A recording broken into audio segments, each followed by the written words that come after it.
사연을 통해 각박한 세상 속 따뜻한 하루가 되시길 바라는 감동 시작입니다. 구독과 좋아요는 영상 제작에 큰 힘이 됩니다. 영상 수익은 불우이웃에 기부되니 끝까지 시청 부탁드립니다. 독일에 다시 갈 일 절대 없을 거예요. 전 무슨 일이 있어도 한국에 있을 거라고요. 여러분은 독일이라는 나라에 대해 어떤 이미지를 가지고 계시나요? 대다수의 한국인들은 아마 물가가 비싸지만 임금이 높다, 자연 환경이 아름답다, 살기 좋은 나라다라는 생각을 하실 텐데요.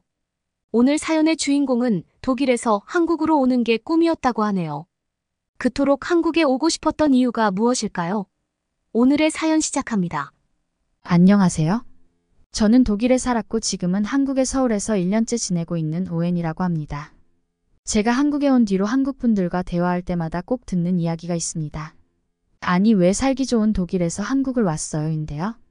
이런 이야기를 들을 때마다 저는 엄청 당황스러웠습니다. 알고 보니 한국에서 독일 이미지가 참 좋더라고요. 물론 어떤 면에서는 살기 좋은 나라는 맞습니다. 저도 제 조국인데 무작정 다 나쁘다 싫다고 이야기할 리는 없잖아요. 그런데요. 한국에 비하면 정말 불편한 점이 많고 단점들이 많아요.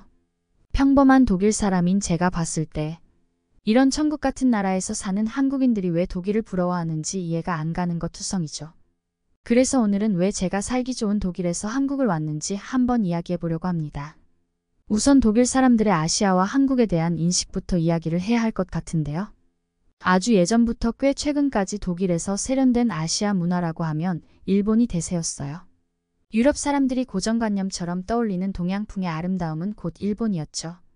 이렇게 말하면 다들 어이없어 하시겠지만 유럽 사람들 중에서도 특히 독일 사람들은 새로운 것에 관심이 없고 정말 보수적인 국민 성향을 가지고 있어요.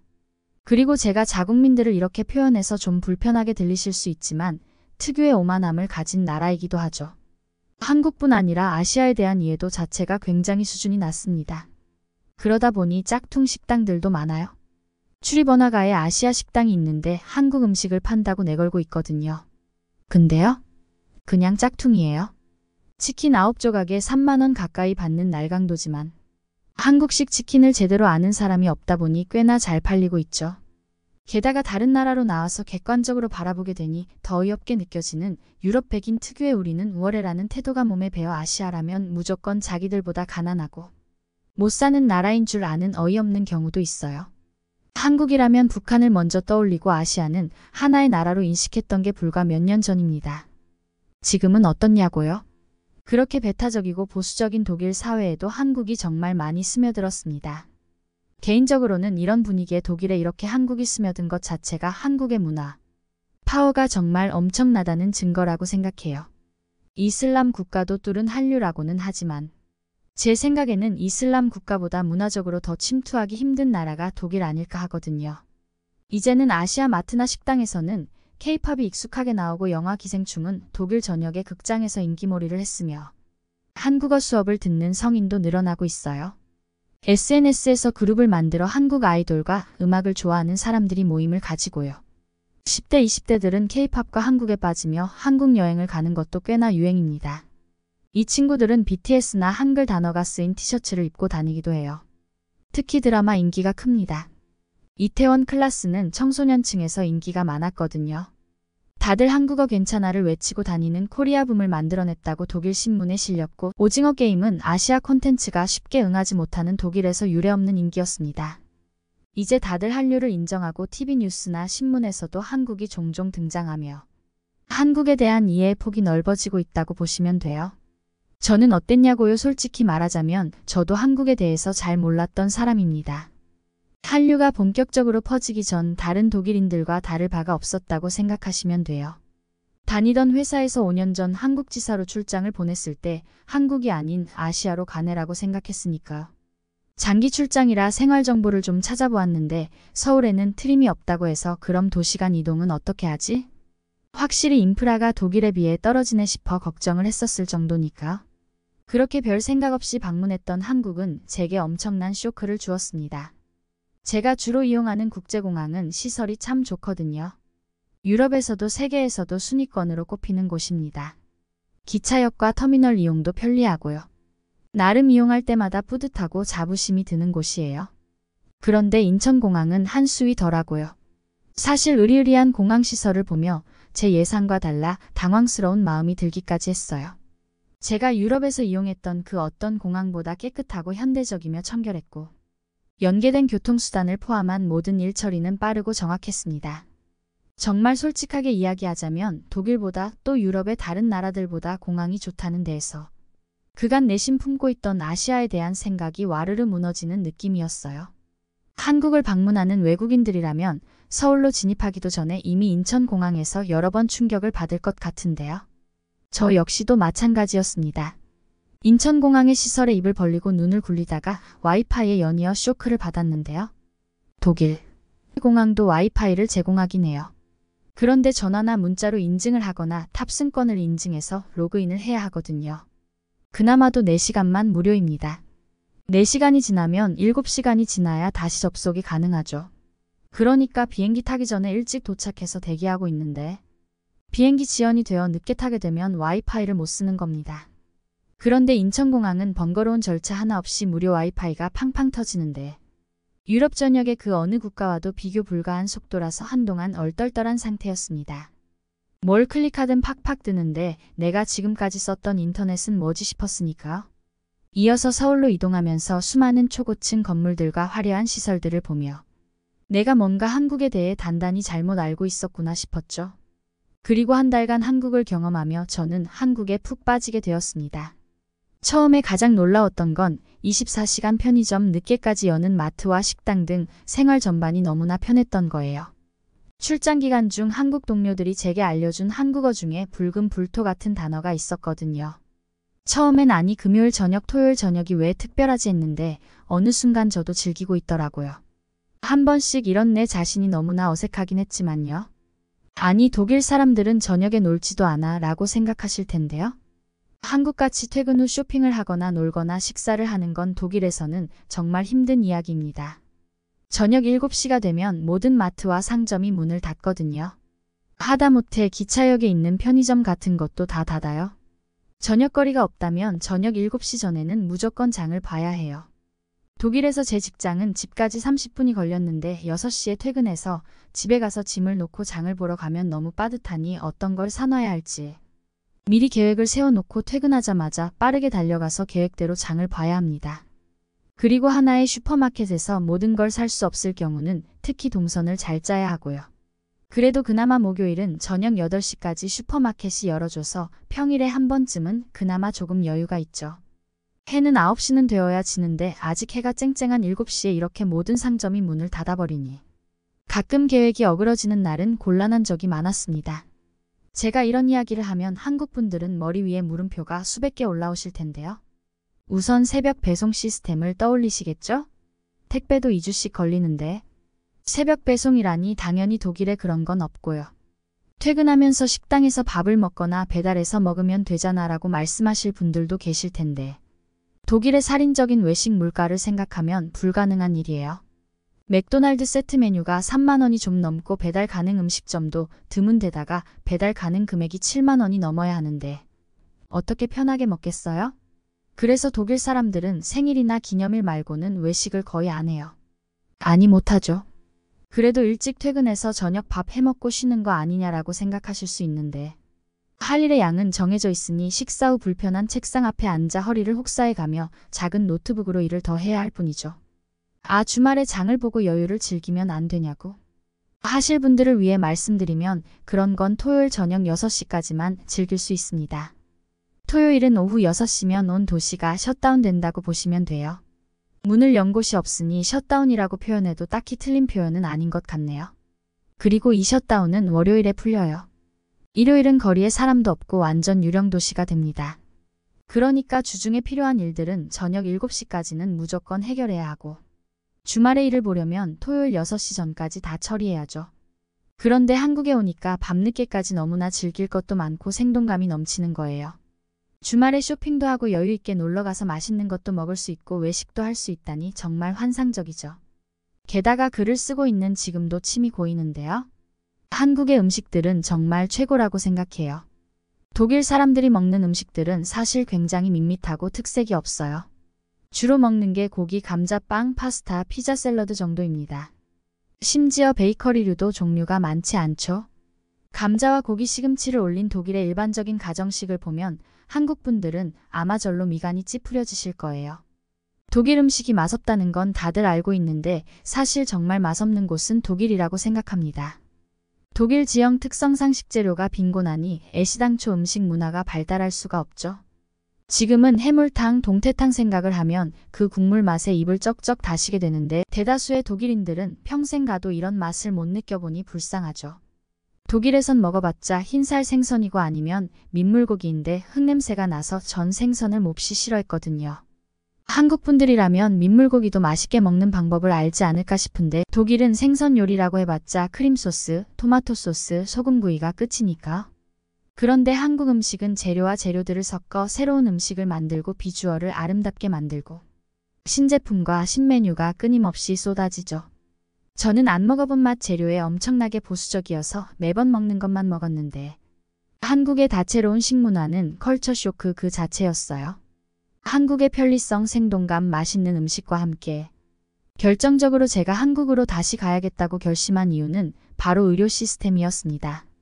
출장을 와 있는 동안 어금니가 자꾸 쑤시고 아팠거든요. 함께 일했던 한국 사람들이 치킨을 먹으러 가자고 하는데 치아가 너무 불편해서 못 갈 정도였어요. 그렇게 환장하게 좋아하는 치킨을 안 먹다니. 무슨 일이냐고 묻는 사람들에게 이가 아파서요 라고 했더니 다들 황당하게 절 쳐다봤습니다. 아니 널린 게 치과인데 왜 점심시간에 안 갔다 왔어? 치과는 시간 끌면 일만 커져 내일은 꼭 가봐라고 하는데 이번엔 제가 한국 동료들을 멀퉁멀퉁 쳐다봤죠. 독일에서는 치과 진료는 2주에서 한 달 전에 예약을 해야 해요. 그리고 비용은 상상 초월입니다. 엄청난 치료를 하지 않아도 엑스레이 한 번에 25만 원, 스케일링 한 번에 30만 원 등등 한 번 치과에 갔다 하면 몇십만 원, 몇백만 원은 우습게 깨집니다. 그런데 한국에서는 비보험이어도 독일보다 한참 싸더라고요. 게다가 딱히 예약 없이도 바로 치료를 받을 수 있었고 일말의 고통 없이 아주 빠르게 치아 치료를 끝낼 수 있었죠. 치과에 갔다 온 후에 흥분해서 한국인들에게 원래 한국 병원은 이렇게 저렴하고 또 오래 기다리지 않아도 되고 기술도 좋은 건지 아니면 내가 갔던 병원이 엄청 특별했던 건지 물어보니 한국인 동료가 전 외국인이라 의료보험 적용이 안 돼서 비용이 많이 나온 거고 웬만한 동네 병원들은 예약 없이 그냥 간다고 하더라고요. 물론 인기가 아주 좋으면 예약을 해야 하겠지만 간단한 동네 병원에서의 치료에 한 달 전 예약까지 필요가 없다면서요. 충격으로 손이 떨렸습니다. 이런 나라가 진짜 나라지 싶었죠. 이런 이야기를 하면 독일은 월급 많이 준다며 하는 분들도 가끔 계시던데요. 급여가 높은 건 맞습니다. 평균 임금이 월 1,000만 원 정도이고 하나로는 570만 원 정도부터 기본 급여가 시작하거든요. 하지만 저희끼리는 독일에는 비싸거나 더 비싼 것만 있다라는 이야기를 종종 하곤 합니다. 집세 내고 보험비 내고 생활비 쓰면 사실 남는 건 거의 없거든요. 꽤나 고액 연봉을 받는 금융 애널리스트인 선배가 집을 알아봤었어요. 동네에 매물로 나온 적당한 크기의 방. 3개짜리 40평짜리 단독주택이 살기 좋아 보여 알아봤더니 가격이 108억 원이었대요. 지금 여자친구와 작은 임대아파트에서 살고 있는데 아무래도 이 생활을 벗어나기 힘들 것 같다며 씁쓸하게 웃더라고요. 집값 때문에 전문직 종사자들도 대부분 자가주택이었고 임대로 살고 있습니다. 제가 살았던 동네에는 원룸 월세가 430만 원 정도예요. 아주 세련된 신축이 아니라 정말 낡은 원룸 아파트인데도요. 결혼해서 아이가 있는 사람들은 방도 있어야 하니 월세만 한 달에 800만 원 정도를 지불하고 사는 게 일반적이죠. 그러니 비싼 물가에 익숙한 독일 사람에게도 치과 비용은 엄청나게 부담이 됩니다.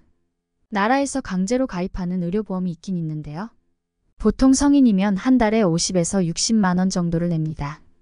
미취학 아동들은 한 달에 20만 원 정도를 내죠. 한국의 피부양자 제도는 독일에 존재하지 않아요. 그런데 웃긴 건 이 의료보험은 외국인이라도 3개월 이상 거주하면 무조건 가입을 하게 해놨는데 운영의 주체는 정부가 아닌 민영보험사입니다. 그래서 사람들은 수십 개의 보험사가 제공하는 다양한 상품 중에 선택을 하는데 이때 가장 중요한 건 공제 한도의 설정입니다. 독일 의료보험은 기본적으로 가입자 부담이 굉장히 커요.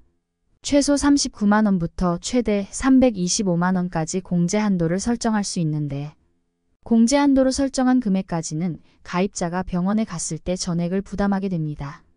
공제 한도를 넘어선 의료비가 나오면 가입자는 청구 금액의 10%를 내고요. 공제 한도가 낮으면 당연히 매달 보험료는 올라가고 한도가 높으면 보험료가 내려갑니다. 이렇게 가입자 부담이 큰 이유는 시스템 남용을 막기 위해서라는데 남용하기에는 병원비가 너무 비싸요. 두드러기가 나서 피부과에 갔는데 별 문제 없다란 말을 듣고 나오는데 걸린 시간은 딱 3분. 그리고 8만 원이 청구가 되는데 어떻게 남용을 하겠어요? 게다가 치과는 보장이 안 돼요. 보험의 옵션이죠. 사실 한국에서 탈이 났던 그 치아도 제가 비용 부담 때문에 치료를 미뤄놔서 생겼던 문제예요.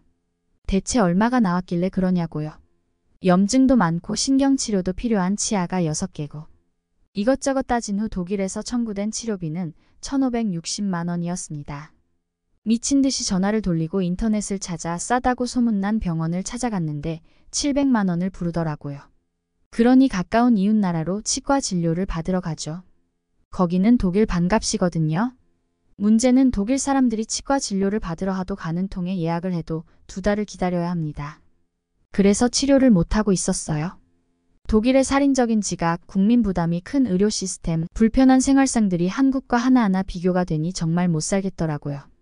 한국을 몰랐다면 모를까 어떻게 이걸 다 알고 계속 독일에서 살겠어요? 출장이 끝나 독일으로 돌아가는 길. 정말 도살장에 끌려가는 소가 이런 기분일까 싶었습니다. 하지만 이대로 주저앉을 수는 없죠. 길을 쓰고 다시 한국으로 갈 방법을 찾았습니다. 이직을 할 준비까지 끝마쳤었는데 다행히 한국지사로 발령을 내달라는 제 요청을 받아줘서 이직은 하지 않아도 됐어요. 중간에 코로나 때문에 모든 게 수포로 돌아가는가 싶어 절망에 빠지기도 했는데 다행히 작년 초 이맘때 한국 땅을 밟을 수 있었죠. 얼마나 감격스럽던지요. 그리고 한국에서 본격적으로 살면서는 정말 독일을 떠나오기 잘했다는 생각뿐입니다. 한 달의 한국 경험은 정말 단편적이었구나라는 것을 느끼는 요즘 한국은 알면 알수록 더 좋아지고 있어요.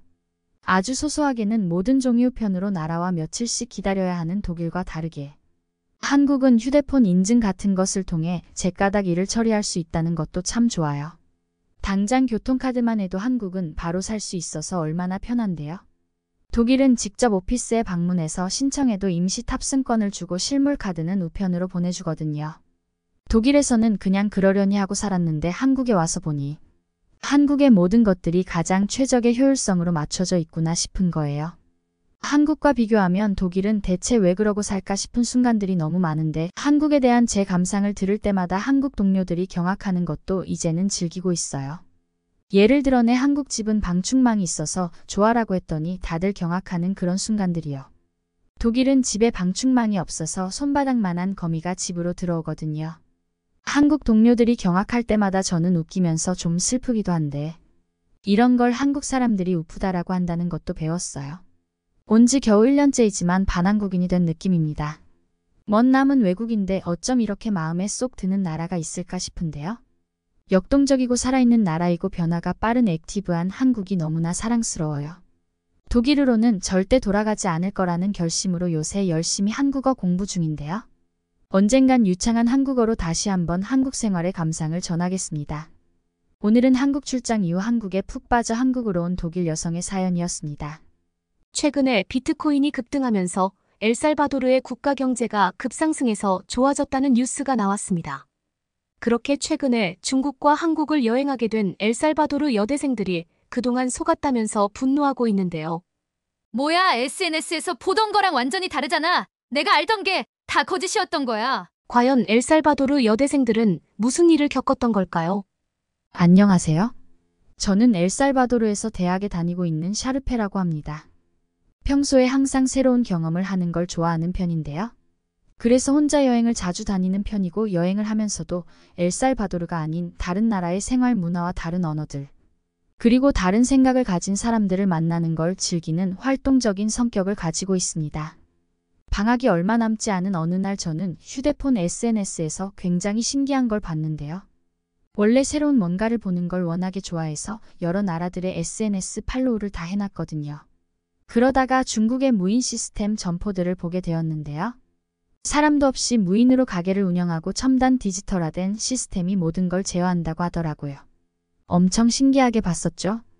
이런 게 진짜 가능한가 사람도 없이 무인으로 물건은 판다고 당연하게도 저희 엘살바도르에는 이런 게 존재하지 않기도 했고 설령 있다고 해도 아마 하루 만에 물건들이 모두 사라질 거라고 확신했어요.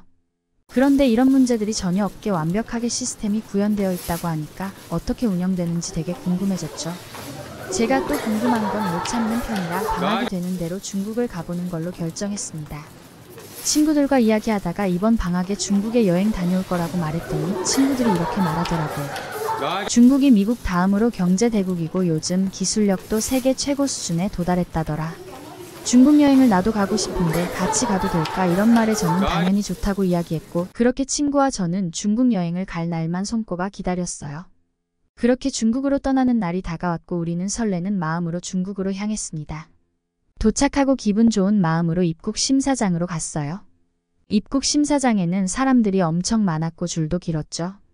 속으로 우리처럼 중국을 보려는 해외 사람들이 이렇게 많은 모양이었구나 싶었는데요. 마침 배가 너무 아파서 화장실이 급해지기 시작했어요. 식은 땀이 날 정도로 괴롭더라고요.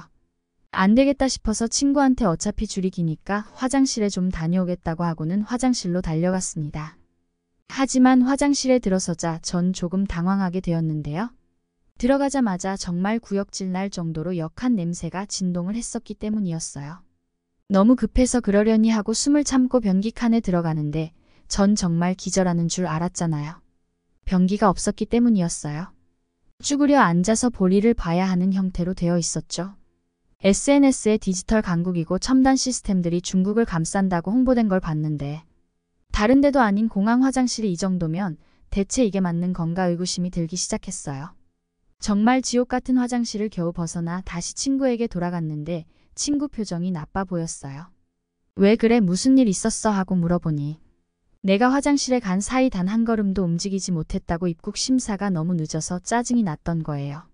그러고 보니 친구가 서 있는 자리는 내가 화장실을 가려고 했던 그 위치 그대로였죠. 분명 SNS에 QR 시스템을 갖추고 있어서 입출국이 엄청 빠르다고 했는데요. 입국 심사하는 곳을 가서 보니까 QR 시스템은 고사하고 사람이 일일이 대조하고 수기로 작성하며 진행되고 있었죠. 공항 화장실부터 좀 이상하다 싶었는데 입국 심사 시스템도 영 허술했고 정말 한 3시간을 걸려 겨우 중국 공항을 빠져나올 수 있었습니다. 친구도 저도 공항 나오는데 너무 지쳐서 진이 다 빠질 정도였어요. 공항을 나오면 몇 군데를 관광하고 호텔로 가려고 했는데 입국 심사가 너무 길어지는 바람에 모든 일정을 취소하고 저희는 그냥 호텔로 갔어요. 택시를 타고 이동했는데 저희는 진짜 황당함을 경험했습니다. 아니 요즘 21세기에 아직도 창문을 손으로 손잡이를 돌려 올려야 하는 택시가 있다니요? 뭐 그건 그럴 수 있다고 쳤는데 호텔로 가는 길에 사람들이 차량이 지나다니는 도로를 그냥 막 횡단하는 거예요. 중국인 택시기사는 입에 뭘 싣고 있는지 크락션을 빵빵 울려가면서 큰 소리로 뭐라고 막 소리쳐가면서 가더라고요. 운전도 엄청 험하게 했었죠. 이러다 사고라도 나는 거 아니야 싶을 정도로 무법 운전에 가까운 수준이었어요. 호텔에 도착하고 내려서 택시비를 지불하려고 하는데 저희는 이미 엘살바도르에서 중국으로 출발하기 전에 중국의 택시비 수준과 환율에 대해서도 공부하고 왔습니다. 분명 이 정도 거리라면 기본 요금인 10위안 정도 나와야 했거든요. 하지만 택시기사는 저희에게 그 10배인 100위안을 달라고 하는 거였어요. 말도 안 된다며 구글 앱을 켜고 우리는 중국의 기본 택시 요금을 알고 있다고 설명을 했는데 막무가내로 빨리 돈을 내라면서 언성을 높이기 시작했어요. 호텔 앞길 깔아서 오고 가는 사람들이 우리를 쳐다보더라고요. 정말 울며 겨자 먹기로 10배가 더 비싼 100위안을 지불하고 나서야 택시기사는 자리를 떠났습니다. 너무 어이가 없고 기가 막혔어요. 친구는 저에게 우리가 외국인이니까 바가지 씌운 거겠지. 우리 엘살바도르에서도 사실 이런 일들은 비일비재하잖아 라고 말하더군요. 사실 저희가 사는 엘살바도르에서도 타국에서 온 관광객을 상대로 바가지를 씌우는 택시 기사들을 심심치 않게 볼 수 있어요. 친구의 말에 그냥 참고 호텔 안으로 들어가는데요. 작지도 크지도 않은 호텔이었지만 그래도 나름 비용을 꽤나 지불해서 예약했던 곳이었고 SNS에서 봤던 사진에서도 로비도 굉장히 넓고 그럴싸했거든요. 그런데 호텔 로비는 사진에서 보는 것과는 다르게 비좁다는 생각이 들었고 주변이 전부 빨간색의 금색 문양이 칠해져 있었어요. 호텔인지 점집인지 모르겠더라고요.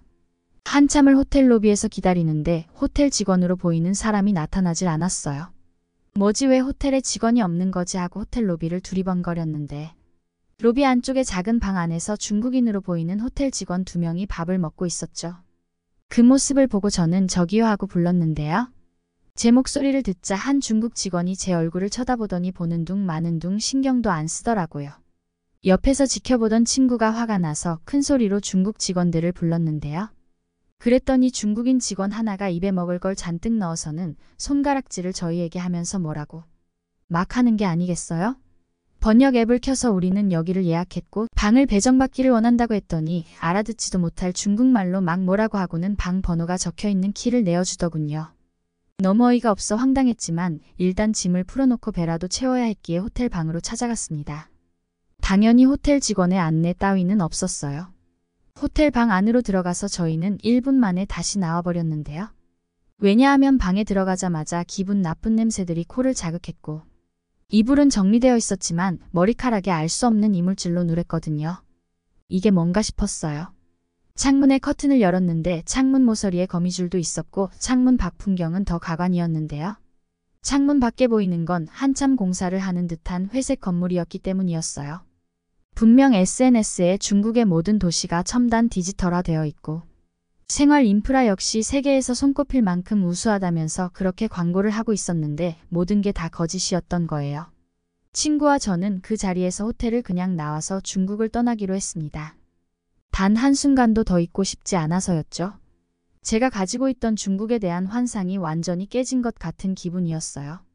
그건 제 친구도 마찬가지였고요. 고작 이런 걸 경험하려고 엘살바도르에서 여기 중국까지 온 건가요? 정말 중국에 온 것이 너무 후회가 되었어요.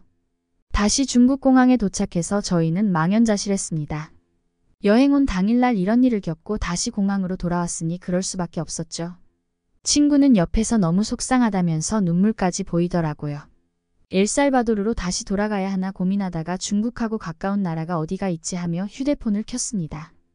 가까운 나라에 여러 국가가 있긴 했었는데요. 제일 눈에 띄었던 건 한국이었어요. 친구에게 우리 한국으로 가볼까?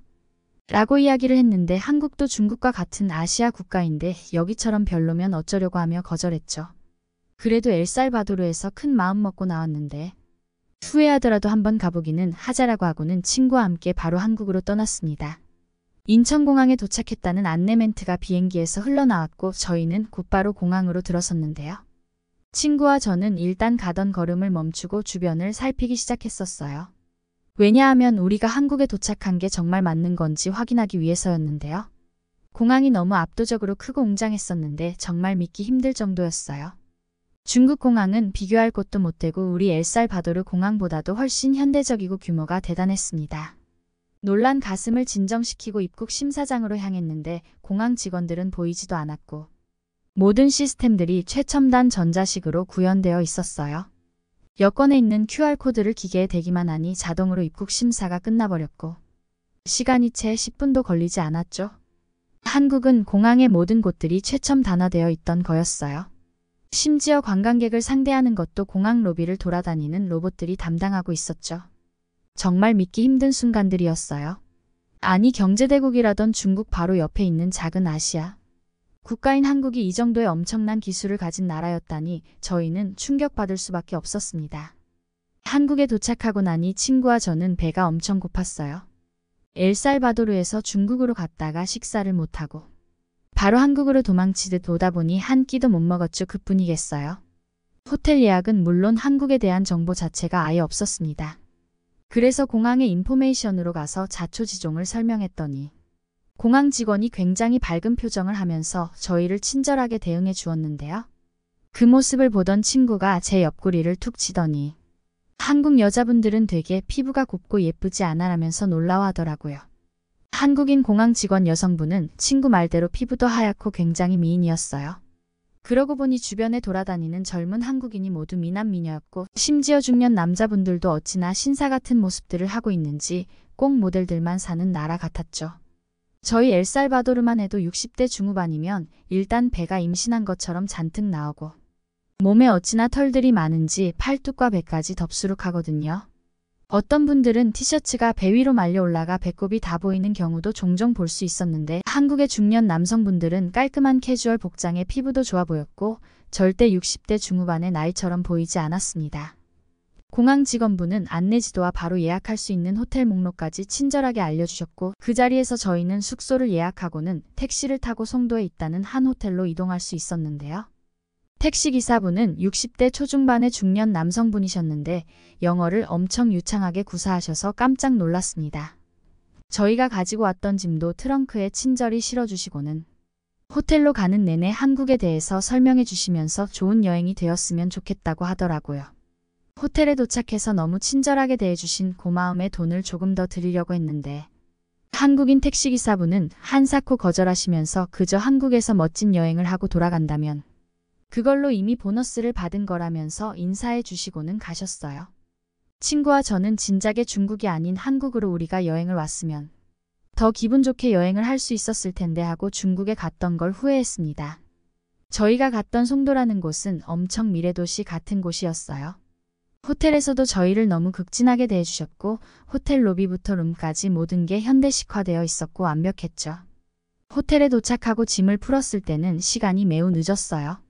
어두운 밤이 짙게 내려앉아 있었고 호텔 방 안의 창문을 열어보고는 저와 친구는 정말 황홀한 기분을 만끽하면서 어쩔 줄 몰랐었는데요. 넓게 펼쳐진 도시의 멋진 야경이 눈앞에 펼쳐져 있었기 때문이었어요. 그 모습을 보니까 저도 모르게 감탄사가 절로 나오더라고요. 와 진짜 이런 게 선진국이지. 친구도 옆에서 오히려 우리 중국한테 고마워해야 하는 거 아니야. 중국 여행이 그렇게 형편없지 않았다면 우리가 한국까지 오지 못했을 테니까 하고는 웃더라고요. 밥 먹으러 가자면서 호텔 로비로 내려왔습니다. 호텔 1층에는 편의점이 있어 물을 좀 사가려고 들렀다가 저희는 당황할 수밖에 없었는데요. 편의점 안에는 직원으로 보이는 사람이 없었기 때문이었어요. 혹시 중국에서처럼 방 안에서 밥 먹고 있는 거 아닌가 싶어 주변을 두리번거려 봤지만 방 같은 게 존재하지 않았죠. 그때 한국인 한 분이 편의점에 들어왔었고 음료수를 꺼내더니 사람이 없는 카운터에서 직접 계산을 하는 게 아니겠어요? 알고 보니 호텔 로비 1층에 있던 편의점은 말로만 듣던 무인으로 운영되던 편의점이었습니다. 뭐야? 진짜로 무인으로 운영되는 점포가 있잖아? 아니 근데 분명 SNS에서는 중국에 이런 게 있지 한국에 있다는 내용은 못 봤었는데 실제로 확인해보니 한국은 편의점뿐만 아니라 커피 전문점부터 무인 세탁소, 무인 아이스크림 가게까지 정말 다양한 업종이 무인으로 운영되고 있더라고요. 편의점에 왔던 한국인들은 자신이 구매하려는 물품만 꺼내서 계산을 정확히 하고 편의점을 나갔는데요. 엘살바도르에 이런 게 있다면 이 편의점에 있는 물건들은 단 하루 만에 모두 훔쳐가서 동났을 겁니다. 한국인들은 물건을 훔쳐가려는 사람들이 전혀 없었고 이런 성품을 지닌 사람들의 시민의식 덕분에 유일하게 무인 점포 시스템이 운영될 수 있다는 것도 알 수 있었어요. 정말 생지옥 같았던 중국 때문에 우연히 즉흥적으로 오게 되었던 한국 여행은 저희에게 엄청난 충격을 안겨다 주었을 뿐 아니라 이렇게 대단한 나라가 실제로 존재하고 있었다는 사실에 너무 가슴이 벅차올라 뭐라 말로 표현하지 못할 감정을 느낄 수 있었습니다. 프랑스의 어느 공항 무서운 표정을 한 남자가 한국인 여성에게 소리를 치고 있습니다. 당신이 한국인이라고? 이런 여권 위조는 금방 할 수 있는 거라고! 당신은 특별구역으로 이동해서 검색을 더 해야겠어! 아니, 저는 진짜 한국인 맞다니까요. 한국인 여성은 모멸감을 느끼며 부들부들 떨었는데요. 도대체 무슨 사연이 있는 걸까요? 함께 들어보시죠. 안녕하세요. 저는 현재 김포에 사는 김리나라고 합니다. 제가 태어난 곳은 이스라엘입니다. 그곳에서는 네스티라고 불렸었죠? 네, 저는 한국으로 귀화한 사람입니다. 저는 대학 시절 해양과를 전공했고 졸업 후 무역회사에 취직했습니다. 그때까지 제가 이스라엘인이란 것에 특별한 자부심도 불만도 없었어요. 이스라엘에 있는 외국계 대기업에 취직한 저는 당연히 해외로 출장이 주 업무였습니다. 프랑스어가 유창했던 저는 프랑스로 출장을 가는 일이 많았습니다. 그러나 처음 프랑스에 입국한 날의 수치심은 지금도 잊을 수 없습니다. 해외여행을 자주 하시는 분들이나 저처럼 업무로 출장이 잦은 경우 자주 직면하는 일이 있는데요. 다 그렇다는 건 아니지만 회사 동료들을 통해 알아보니 많은 분들이 비슷한 경험을 했더라고요. 바로 여행 혹은 비즈니스 방문차. 해당 국가를 입국을 하거나 출국을 할 때 검색대 직원들의 경직된 자세와 말투가 기분을 상하게 하는 일이 있었다 겁니다. 특히 첫 출장을 프랑스로 가게 되면서 보니 그곳에 근무를 하는 많은 직원들이 이상하리만치 경직이 되어 있었습니다. 물론 테러 위협으로 공항의 안전이 그 무엇보다 우선이겠기에 직원들이 필요 이상으로 신경을 써야 하는 것을 이해를 합니다만 그들이 마치 갑질하는 것 같은 검색에 기분이 상한 일이 있었습니다. 처음 프랑스 출장 계획이 잡혔을 때 사실 전 설레서 잠을 못 잤습니다. 태어나서 한 번도 이스라엘을 떠나본 적이 없었거든요. 프랑스어를 잘하는 것도 화상 프랑스어 수업을 통해서 한 것이지 어학연수를 다녀온 것은 아니었습니다. 그런 저에게 프랑스 방문은 설렘 그 자체였습니다. 친구들에게 이야기를 하니 몇몇 취직이 안 된 친구들이 같이 프랑스를 가도 되냐고 물었죠. 숙소나 경비들은 회사에서 나오니까 같은 숙소를 이용하면 친구들도 저렴하게 여행을 갈 수 있다는 것이었죠. 저는 좋은 기회라 생각해서 회사 일정보다 주말을 이용해서 프랑스에 하루 이틀 빨리 도착하고 평일에는 업무를 보고 그 다음 주말에 놀다가 이스라엘로 돌아오는 계획을 세웠습니다. 가자마자 놀아야 했기에 우리의 옷차림은 비즈니스룩은 아니었습니다. 사실 조금은 현란하게 꾸미고 간 것이죠. 그게 화근이 될 줄 꿈에도 몰랐습니다. 프랑스 공항에서 입국 심사를 받고 있는데 입국 심사관이 저와 친구를 유심히 쳐다보는 것이었습니다.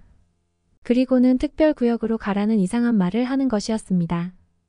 옆에 서 있던 다른 외국인들은 잘만 통과하던데 우리만 따로 다른 방으로 가라고 하니 무서웠지만 어찌할 수 없어서 그들이 안내한 작은 방으로 갔는데요. 거기서 입국 심사관이 입국 목적을 자세히 물어보더라고요. 업무와 여행 차 온 것이라고 대답했지만 숙소는 예약을 한 거냐, 돈은 얼마나 준비해 왔냐 하면서 쓸데없는 것을 묻기 시작했습니다. 그리고 메고 있던 가방을 내려보라고 하더니 심사에 필요한 것이니 다 꺼내보겠다고 했습니다. 심지어 멋을 낸다고 머리를 한껏 부풀려 올린 친구 아이엔에게 머리를 풀어보라고 하는 것이었죠. 그러고는 곧 우리에게 몸수색도 해야 하니 팔과 다리를 벌리고 서라고 했습니다. 너무 당황스럽고 어이가 없었습니다. 왜 이러냐고 묻자 경직된 자세로 입국 심사라는 대답만 되풀이할 뿐이었습니다. 저와 친구들은 수치스럽게도 온몸을 더듬어대는 입국 심사를 당했습니다.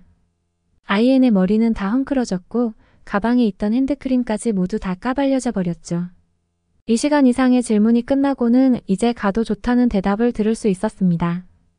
가방과 옷을 주섬주섬 챙기면서 눈물이 나더라고요. 이렇게 가만히 있을 수 없다는 생각이 들어 저는 입국 심사관에게 가서 따졌습니다. 도대체 우리에게 왜 이런 심사를 한 거냐고 큰 소리를 쳤죠. 하지만 그건 치명적인 실수였습니다. 모르는 사람들이 즐비한 대기실에서 입국 심사관은 언성을 높이면서 몇 달 전 이스라엘에서 온 아가씨 무리들이 현란한 옷과 짙은 화장을 하고 프랑스에 왔다. 그들은 최근 프랑스에서 창궐하는 성매매의 중심에 많이 개입되어 있었다면서 대뜸 우리를 보고 불법 입국이 의심되어 검색을 강화한 것뿐이다. 라고 큰소리치는 것이 아니겠어요? 아이엔의 머리가 부풀려진 건 거기서 무기가 나올지도 몰라서 확인해 본 것이라면서 아이엔의 머리를 대고 손가락질을 했죠. 저는 얼굴이 화끈거리고 부끄러워서 얼굴을 들지 못했습니다. 이스라엘 사람들이 성매매의 중심에 있다는 소리가 사실도 아니었지만 어쨌든 그런 말을 들으니 씁쓸하기도 했고요. 입국 심사에서 몸도 마음도 지쳐버린 우리는 당일 일정을 모두 취소하고 호텔에서 쉬었습니다. 우리가 프랑스인이었으면 저들이 저렇게 나왔을까? 이건 인종차별보다 더 심한 국가차별 아닌가 하며 분노가 끓어올랐죠. 위축되어 버린 친구들은 평일에도 이렇다 할 여행을 하지 못했고 저는 업무를 하는 내내 상대 프랑스 회사가 미워 보이기까지 했습니다. 그런 수모를 겪고 다시 이스라엘로 와서 일을 하며 시간이 흘러갔습니다. 며칠 뒤 회사에서는 저에게 이번엔 한국을 다녀오라고 하더라고요.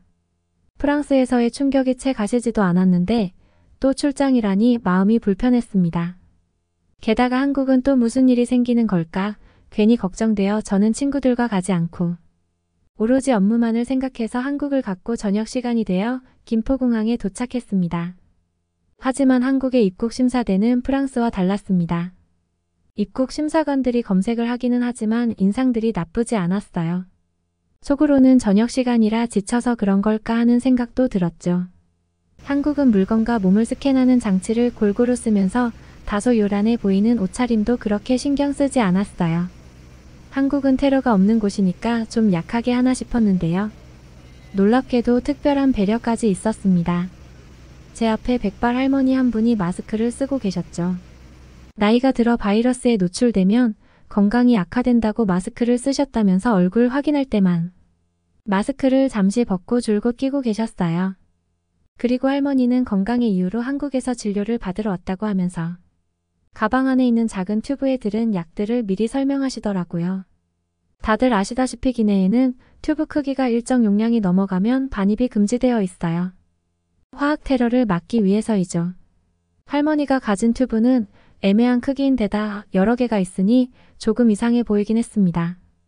물론 저걸 기내에 반입한 채 출국 심사에서는 통과되어 한국까지 왔지만 한국 입국 심사관이 보기에도 조금 의아했던 모양이고 할머니는 해명하려 애쓰셨죠. 하지만 입국 심사관은 할머니 말을 충분히 듣고는 갑자기 끼던 장갑을 벗더니 새 장갑을 끼는 게 아니겠어요. 이유인즉슨 자기가 끼던 장갑이 다른 사람 물건과 몸을 수색하던 거라 균이 있을 수도 있고 할머니의 물건을 만지게 되면 균이 오를 수도 있기 때문이라고 했습니다. 할머니가 건강상의 이유로 한국에 오셨기 때문에 입국 심사관은 혹시나 모를 바이러스 전염에 배려를 한 것이었죠. 백발 할머니는 너무 고마워했고 뒤따르던 저도 앞의 상황을 지켜보며 놀랐고 입국도 별 탈 없이 할 수 있었습니다. 제겐 입국 심사에서부터 한국에 대한 이미지는 정말 좋았습니다. 그래서인지 한국 업체와의 업무는 순탄했고 나아가 제가 다니는 회사의 우호적인 성향까지 보였습니다. 우리 회사는 한국과 더 많은 거래를 하게 되었고 저는 더욱 자주 한국을 방문하게 되었죠. 한국에서의 생활이 익숙해지면서 저는 한국 출장이 있을 때마다 자진해서 왔어요. 회사에서는 저를 보고 한국 매니아라고 했죠.